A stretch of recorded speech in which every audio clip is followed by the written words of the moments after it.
Hello friends, இன்றைக்கி வந்து dragon chicken தான் செய்ய போகிறேன். ஒரு டிஷ்ஷு ரொம்ப சூப்பராக இருக்கும். அதுக்கு ட்ராகன் மாதிரி நல்லா நீட்டாக தப்புருங்க.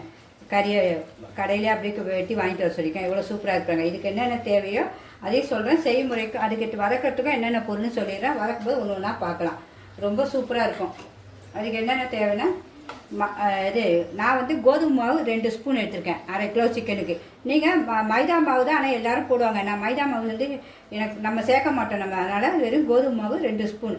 அப்புறம் சோள மாவு 2 ஸ்பூன் வீட்டிலே வாங்கி அரைச்சிருக்கேன். சோள மாவு, உப்பு சிறிதளவு நமக்கு சுவைக்கேற்ப, மிளகுத்தூள் ஒரு 1/4 ஸ்பூன், அப்புறம் ஒரு 10 பல் பூண்டை 3 பல் பூண்டை மெல்லிசாக அரிஞ்சு வச்சுருக்கேன். இதை அவ்வளோ இதில் போட்டுடணும். இதை போட்டுறேன் பாருங்க. மொத்தத்தையும் போட்டு ஒரே ஒரு முட்டை, நாட்டுக்கோழி முட்டைனாலும் சரி, சாதா முட்டைனாலும் சரி. நாட்டுக்கோழி முட்டைனா கொஞ்சம் ஹெல்த்தியாக இருக்கும். முட்டையும் இப்படி உடச்சி ஊற்றிடணும். ஊற்றிட்டு கொஞ்சம் சோயா சாஸ், ஒரு 1/4 ஸ்பூன் சோயா சாஸ் அதே அப்படியே ஊற்றிருங்க. ஊற்றிட்டு எல்லாத்தையும் நல்லா கலக்கணும். எல்லாத்தையும் கலக்கணும். கலக்கி ஒரு 1/4 மணி நேரம் ஊற வச்சுருங்க. அதை ஊற வச்சுட்டு நம்ம வறுக்கணும்.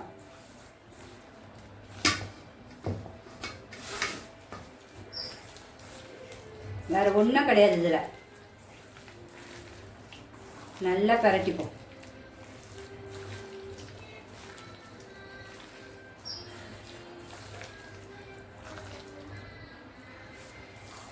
நல்லா பரட்டியாச்சா இதை அப்படியே மூடி வச்சுருவோம். ஒரு 1/4 மணி நேரம் அப்படியே வந்து ஒன்றும் பண்ண வேண்டாம். நம்ம அப்படியே வச்சுருவோம். அது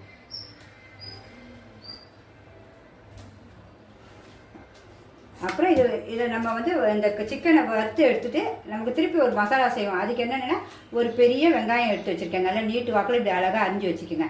அப்புறம் குடமிளகா, அதுவும் நல்லா நீட்டு வாக்கில் இப்படி அரிஞ்சு வச்சுக்கோங்க. குடமிளகாவும் நமக்கு நான் ஒரு பெரிய துண்டு எடுத்திருக்கேன். உங்களுக்கு அது அழகு தக்க தான் அது, அதனால் ஓகே. முந்திரி வந்து ஒரு 20 பல் போடுங்க. நான் வந்து எனக்கு முந்திரியை ரொம்ப சேர்க்க மாட்டேன். அதனால் சும்மா ஒரு 7 பல் இப்படி உடச்சி வச்சுருக்கேன் 2 அப்புறம் ஒரு 20 பூண்டு பல் நல்லா பொடிசாக அரிஞ்சு வச்சுருக்கேன். இப்படி அரிஞ்சு வச்சுக்கோங்க. அப்புறம் காரத்துக்கு வந்து நமக்கு இந்த மிளகா தான். நான் நீட்டு மிளகானாலும் சரி, குண்டு மிளகானாலும் சரி. நான் ஒரு 15 மிளகா இப்படி எடுத்து வச்சுருக்கேன், காம்பு கிள்ளி. அதுக்கப்புறம் லாஸ்ட்டில் நமக்கு கொத்தமல்லி அதுக்கு. அப்புறம் மெயின் வந்து வெள்ளை எள்ளு. வெள்ளை எள்ளு தான் மெயின். இதை இருக்குது பார்த்தீங்களா, வெள்ளை எள்ளு இவ்வளோ எடுத்து வச்சுருக்கேன். இதை அப்படியே ஒன்றுனா நம்ம செய்யும் போது பார்க்கலாம். ரொம்ப டேஸ்ட்டாக. இது கூட ஒரு 2 சிக்கனும் செய்யப்படுறேன். இன்றைக்கி எங்கள் அன்பின் உறவுகள் வராங்க, அதனால் எங்கள் வீட்டில் செய்கிறேன். இது வந்து சிக்கன் 65க்கும் எல்லாம் மசாலா ரெடி பண்ணி வச்சுருக்கேன். அதையும் செஞ்சு உங்களுக்கு காட்டுறேன். அப்புறம் அடுத்தது ஹனி சிக்கனுக்கு எடுத்து வச்சுருக்கோம். ஹனி சிக்கன் நம்ம ஏற்கனவே போட்டிருக்கோம் நம்ம செய்முறையில். அதை போய் பாருங்கள். ஹனி சிக்கன் இன்றைக்கி செய்ய போகிறேன். இன்றைக்கி எல்லாம் செஞ்சு சுவையானது எல்லாம் உங்களுக்கு நான் காட்ட போகிறேன். இப்போ நம்ம ட்ராகன் சிக்கனுக்கு கடாய் வச்சுருக்கோம். எண்ணெய் ஊற்றிடுவோம். கொஞ்சம் நல்லா அதை பொரித்து எடுக்கணும்ல. ஏன்னா கொஞ்சமாக ஊற்றுவோம், ரொம்ப வேண்டாம். அப்புறம் ஏன்னா அந்த எண்ணெய் நம்ம யூஸ் பண்ண மாட்டோம். இது நல்லா ஊறிடுச்சு உங்களுக்கு 1/4 மணி நேரம். இந்த பாருங்க. இந்த மாதிரி ஒன்று ஒன்றா போடணும். தள்ளி தள்ளி ஒட்டாத அளவு பொறுமையாக போட்டு எடுக்கணும். கொஞ்சம் சிம்மில் வச்சுருவோம்.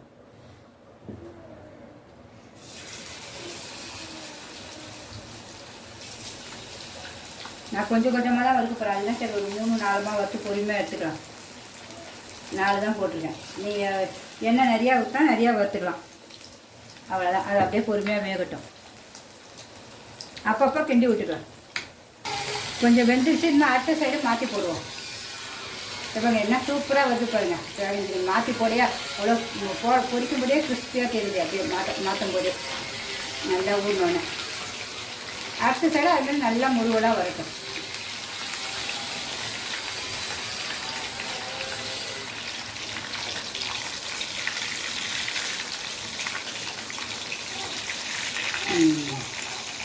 ஒரு செட்டு எல்லாம் ஒரு சைடு மாற்றிருக்கேன். இன்னும் அடுத்த செட்டு அப்படியே வேகுது.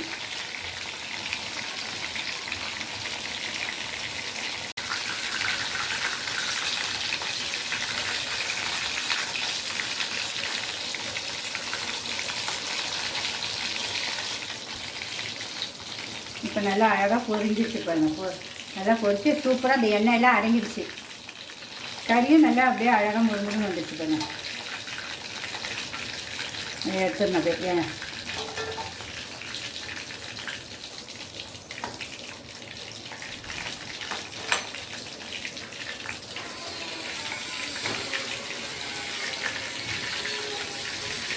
வந்துட்டு பாருங்க. இன்னும் அடுத்த செட்டும் போடுறேன். பார்க்க எவ்வளோ அழகாக இருக்குது பாருங்கள். அடுத்த செட்டு போட்டுருவோம். கொஞ்சமாகவே போடுவோம்.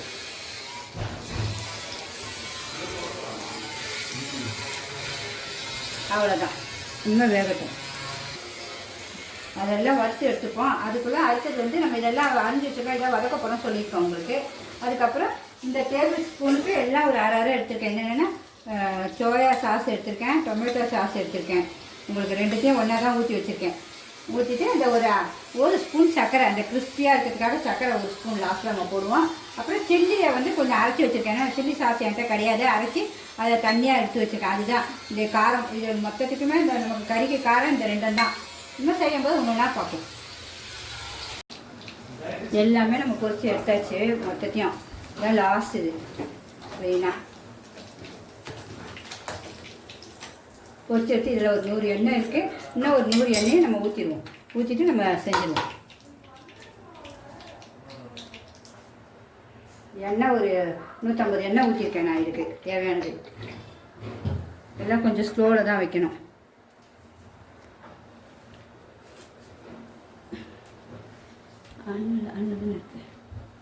ஃபஸ்ட்டு வெங்காயம் பொன்னிறமாக கொஞ்சம் வரணும்.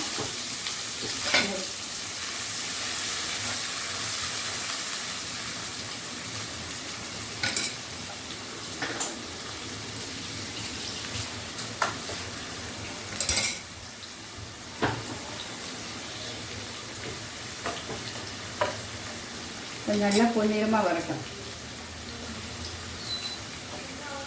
இதுக்கு தேவை லைட்டாக உப்பு போட்டோம்.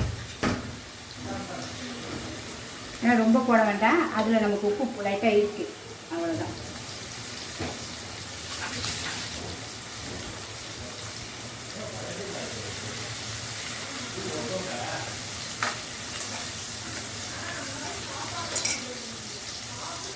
அந்த கண்ணாடி பழம் வந்த மாதிரி, கண்ணாடி பழம் மாதிரி வந்துச்சா நல்லா கலர் லைட்டாக.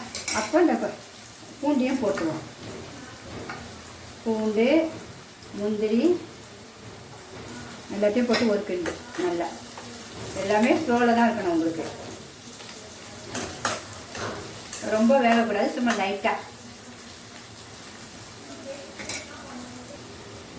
அடுத்தது நம்ம இந்த மிளகாய் வச்சுக்கலாம். நீங்கள் குண்டு மிளகாய் நீட்டு மிளகாய் எதுனாலும் போட்டுருவோம். அதையும் ஒரு அது மிளகாய். ஏன்னா நம்ம காரம் இதுதான், வேறு கிடையாது காரம். அப்புறம் இந்த குடமிளகாய் எல்லாம் சேர்த்து ஒரு கிலோ வதக்கிட்டு இந்த எள்ளையும் போட்டுவோம். எள்ளு எடுத்து வச்சுக்கலாம். ஒயிட் எள்ளு.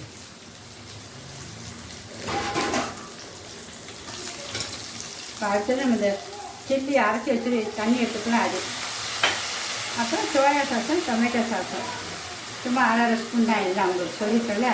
இதில் ஒரு 3 ஸ்பூன் போல் தண்ணி ஊற்றணும். இவ்வளோ 3 ஸ்பூன்றது இவ்வளோ தான் வரும் நமக்கு. தோராயமாக தான் எடுத்துருக்கேன். 3 ஸ்பூன் எடுத்துகிட்டு ஒரு கிண்டு. அப்புறம் சுகர் 1 ஸ்பூன். எல்லாம் ஒரு கிண்டு கிண்டுட்டு இந்த சிக்கன் எல்லாம் வச்சுருக்கோம் பார்த்தீங்கன்னா, இதெல்லாம் அப்படியே போடணும். டிராகன் சிக்கனுக்கு அப்படியே ஒரு கிண்டு கிண்டுவோமா.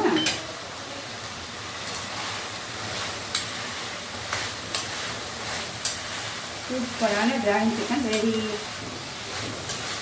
நல்லா கிறிஸ்பியாக அதுவும் எதுவும் சூப்பராக இருக்கும் சாப்பிடவே.